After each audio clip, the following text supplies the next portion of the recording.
Hello everyone, I'm James Polka, Realtor with Archer Real Estate Services. The information I'm sharing today comes directly from the Northstar MLS, filtered specifically for the Fargo Moorhead area through the Association of FMR. The numbers cover area activity reported over the last 7 days, and because the data is grouped by day and may exclude major holidays, it's important to look at the overall pattern rather than any single day. If you're trying to decide whether now is the right time to buy or sell in Fargo Moorhead housing market, the current data points to the market that remains active, but buyers are seeing more opportunities than they were earlier this spring.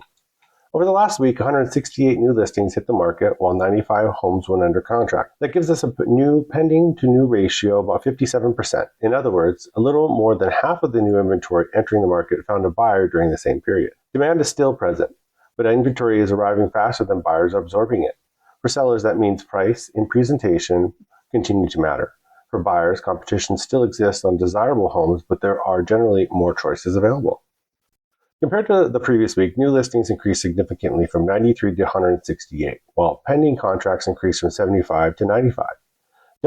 Buyer demand remained steady, but supply grew at a faster pace. We also saw 91 closed sales compared to 168 new listings, producing a close to new ratio of about 54%. Deals are continuing to reach the finish line at a healthy pace, which signals stability rather than disruption.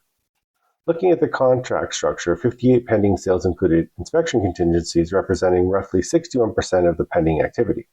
Only one sale included the financing contingency. While 14 involved the sale of another property, buyers are still protecting themselves through inspections, which suggests negotiations remain balanced. Sellers are still receiving offers, but buyers are not broadly giving up their protections. Price reductions continue to be an important part of this market. There were 127 price changes during the week.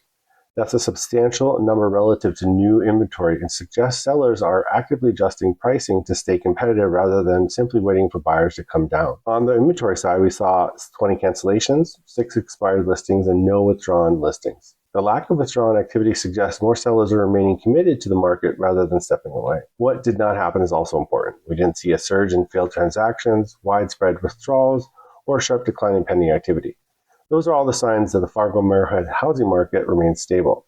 When we account for new pending against cancellations, expirations, and other inventory movement, the net absorption remains positive. Houses are continuing to the market. Inventory growth is slightly outpacing buyer activity. That points to a market that is gradually becoming more balanced. For buyers, the current pace may provide additional options and negotiating opportunities. For sellers, demand is still present, but preparation, pricing, and strategy matter more than they ever did before. As always, this information is for general real estate education purposes only. Please consult a licensed professional for any legal, financial, tax, or specialized advice. I post new Fargo Moorhead videos weekly on Wednesday at 5 p.m. Again, I'm James Polka with Archer Real Estate Services. Stay curious, stay inspired, and I'll see you next time.